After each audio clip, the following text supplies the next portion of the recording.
Hai guys, terima kasih sudah klik video ini. Kita akan bahas permainan dari ajang turnamen Tata Steel Master yang diadakan di Belanda dan sudah masuk ke babak 12. Teman-teman, Vidit Santos Gujrati menjadi penantang pimpinan klasemen sementara Nodirbek Abdu Satorov. Teman-teman, langsung saja kita bahas. Vidit merupakan pecatur dari India. Dia memulai dengan langkah D4, dijawab kuda F6, putih C4, hitam E6. Oh ya, sebelum itu like dulu boleh guys. Terima kasih dan jangan lupa untuk subscribe dulu yang belum subscribe. Mungkin baru pertama kali nonton channel RL Chess dan ini adalah channel yang selalu update tentang konten percaturan, teman-teman. Dan jangan lupa nyalakan lonceng notifikasi buat kalian yang udah subscribe tapi selalu ketinggalan konten RL Chess. Terima kasih semuanya. Yap, kalau kalian mau support video ini juga bisa lewat super sticker yang ada di logo dolar di bawah, guys. E6 dimainkan, putih kuda F3. Kita lanjutkan permainannya. Kemudian hitam menjawab dengan langkah D5. Menjadi pembukaan Queen Gambit Decline dengan ciri khas pion D5 dan E6 ini. Kemudian putih menjawab dengan langkah kuda C3. Hitam mainkan gajah B4. Putih lanjutkan dengan jalan E3. Hitam melakukan rokade. Kemudian putih gajah D2. Hitam B6. Yap, Nodirbek coba keluar gajah dengan gajah Fianchetto ke petak B7. Memang itu idealnya ya buat pemain hitam yang bermain dengan posisi ini. Kemudian putih langsung memukul pion petak D5. Dan ini juga secara teori ya, kenapa dia pukul pion petak D5? Supaya ketika hitam pukul balik, nah gajah B7-nya tidak terlalu kuat guys. Artinya kalau tanpa adanya pion di petak D5, gajah itu akan langsung hidup menyerang diagonal sampai ke petak G2. Putih mainkan langkah benteng C1 ya, membuka jalur C juga jadi pilihan ya setelah memukul pion petak D5. Kemudian hitam mainkan langkah gajah E7, Vidit mainkan langkah G3, hitam mainkan kuda BD7, putih gajah G2. Nah ini menarik ya, cara Vidit mengembangkan gajahnya. Padahal ini udah dibuka E3, tapi dia memilih gajah Fianchetto. Nah ini kayaknya persiapan dari Vidit ya, ini mengejutkan juga. Hitam mainkan langkah gajah A6. Nah ini yang jadi pertanyaan pasti. Kenapa dia pilih keluar gajah lewat sini padahal ini udah terbuka. Dan kemudian hitam juga langsung melakukan ancaman dengan mencegah putih melakukan rokade. Ini nggak boleh rokade nih. Nah tapi sepertinya Vidit udah tahu. Dia mainkan langkah menteri A4. Kemudian gajah C4. Dan Vidit mainkan langkah B3. Membuat dia unggul. Kemudian hitam gajah D3. Apa yang keunggulan yang dimiliki oleh Vidit, dan Vidit langsung lakukan serangan dengan kuda E5.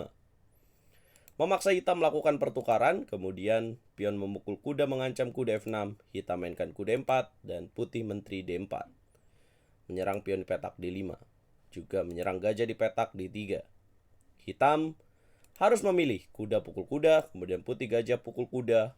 Wow, ancamannya bahaya banget. Kemudian Nodirbek gajah ke petak G6.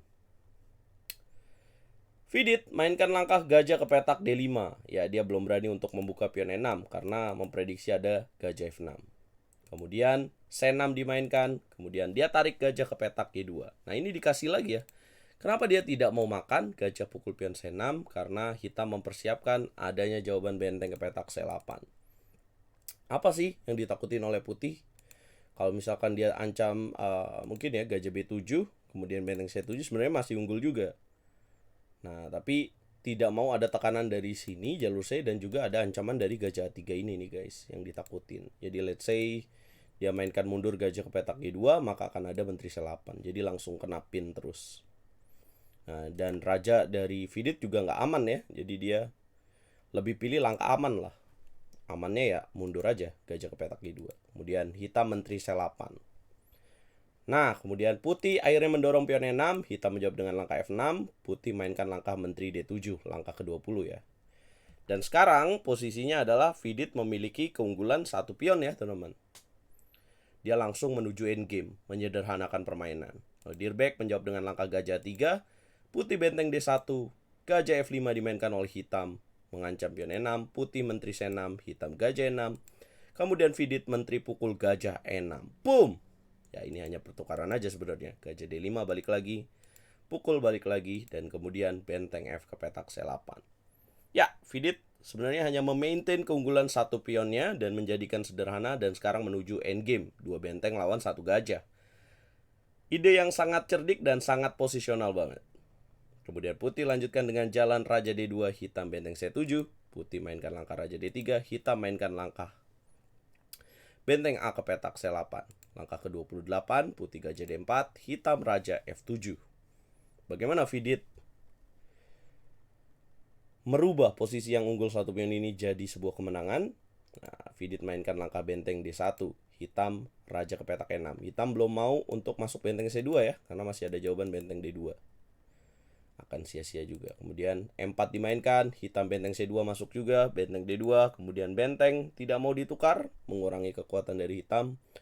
Dia menjaga dengan benteng C1, putih mainkan F4, hitam Gajah B4, putih F5 skak, hitam Raja E7, putih benteng E2, hitam benteng D1 skak, Raja E3, benteng C ke petak C1, putih E5. Wow. Kemudian hitam pukul pion E5, putih pukul balik dengan benteng. Raja F7, putih G4. Hitam mundur benteng C7, putih benteng E6. Hitam mainkan benteng D7, kemudian Gajah E5. Benteng G1 dimainkan oleh Nodirbek, Raja menjaga F3, Vidit. Benteng D3, putih mainkan Raja F4, hitam Gajah D2 skak, Raja E4. Kemudian mainkan langkah benteng ke petak D7, putih Gajah G3. Hitam mainkan Gajah B4, putih benteng C6. Hitam Gajah C5, putih G5. Ya, goals dari Vidit atau mimpi dari Vidit, idenya dia adalah untuk majuin pionnya ini nih. Ya, kemudian mengaktifkan benteng dari E2-nya ini nih. Sampai langkah ke-46 dia terus mencoba, kemudian Raja F8 dan akhirnya dia mendorong lagi pion G6. Nah, ini udah setup yang sangat bagus ya, karena rajanya berada di back rank atau baris akhir. Hitam pukul pion G6, pukul balik, kemudian benteng E7, Gajah E5. Kemudian benteng ke petak E8, putih Raja F5. Gila, rajanya nyerang. Ya, benteng F1 skak, Raja G4, benteng G1 skak, Raja H5. Gila, Vidit sangat sabar sekali. Gajah ke petak E7, kemudian H4 dimainkan oleh putih, benteng H1. Gajah G3, kemudian benteng D8 Nodirbek, kemudian benteng C ke petak E6, Gajah C5, kemudian Gajah C7. Nah, sekarang Nodirbek punya masalah dengan backrank-nya karena ada backrank mate. Langkah ke-56, benteng C8, tarik lagi Vidit, Gajah F4. Coba bermain dengan tempo, benteng D1, benteng M4, A5 dimainkan, kemudian Raja G4. Nah, sekarang dia coba dobrak lewat sini mungkin. Benteng E1, Raja F5, benteng D8, Gajah G5, benteng F1, Raja G4, kemudian benteng G1, Raja naik lagi. Ya, endgame yang harus sabar ya teman-teman ya. Kita unggul satu pion nih. Ya, kalau dua orang Grandmaster bermain ya harus sabar kayak gini nih. Ya, langkah ke-63, benteng C8, kemudian Vidit, benteng C4, benteng A8, menunggu aja Nodirbek, benteng F4, Raja G8. Ya, dia nggak tahu harus ngapain lagi ya. Ngambil pion A2 juga selalu ada ancaman backrank. Susun lagi benteng E4 dengan ide benteng E8, benteng F8, kemudian benteng E2, benteng F1, benteng E8, dan akhirnya Vidit berani untuk menukar satu bentengnya. Dan sekarang dia coba merubah dengan Raja naik terus ke petak E6, benteng E2, kemudian benteng E5, dan akhirnya benteng D5, Raja F5. Hitam menyerah. Kenapa menyerah? Karena kalau dilanjutin pun dengan benteng ke petak F1, ya maka putih bagaimana melanjutkan permainan, Raja G4. Sebenarnya sih masih bisa ya dilanjutin, cuman ujungnya kalah juga nih. Contoh kalau misalkan dia Raja ke petak G8 ya, akan dilanjuti dengan benteng D8. Kalau misalkan dia tukar dengan benteng F8 kayak gini, ya akan dimakan, dan keunggulan satu pionnya ini dan rajanya yang pasif di belakang akan membuat Nodirbek kalah. Kira-kira seperti itu ya, rajanya naik terus gini. Nah, dan berapa sih akurasi dari permainan dari Vidit Santos di game ini melawan Nodirbek Abdusattorov? Akurasinya memang tinggi, 93,9%, sementara hitam 90%.